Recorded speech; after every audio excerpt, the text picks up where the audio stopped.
Hi everyone, welcome to my channel. నేను ఇవాళ శనగపిండితో omelette వేస్తున్నానండి. 50 గ్రామ్స్ శనగపిండి, 2 పచ్చిమిరకాయలు, ఒకటి రెడ్ ఒకటి గ్రీన్ తీసుకున్నానండి.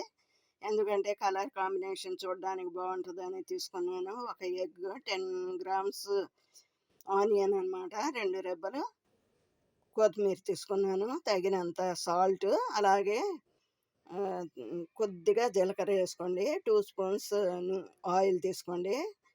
దీనికి ఎలా చేయాలో ఇప్పుడు ఈ ప్రాసెస్ చూపిస్తానండి. మొత్తం కలిపేసేయాలి, ఊన్స్ లేకుండా కలుపుకోవాలన్నమాట. దీంట్లో చిటికెడు పసుపు వేసుకోండి, చాలా బాగుంటుంది. కొద్దిగా నీళ్లు పోసుకొని కలుపుకోండి.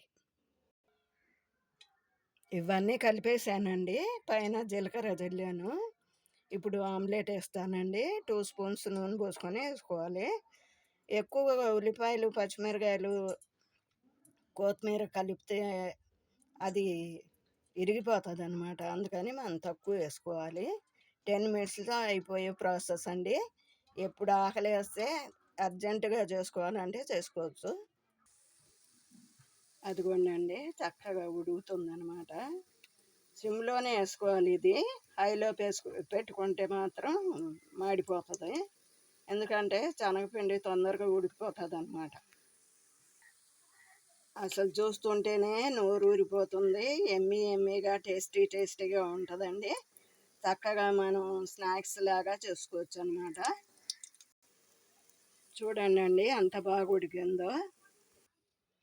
చూడండి ఎంత బాగా తయారైపోయిందో. అసలు చాలా స్పాంజ్ లాగా ఉంటుందండి. ఇది చాలా బాగుంటుంది, తిని చూడండి. ఆహా, ఇది తింటే ఎంత బాగుంటుందో మీకే తెలుస్తుందండి. అంత బాగుంటుంది అనమాట. చక్కగా అన్నీ ఉడికినాయి, ఉల్లిపాయలు, పచ్చిమిరకాయలు అన్నీ.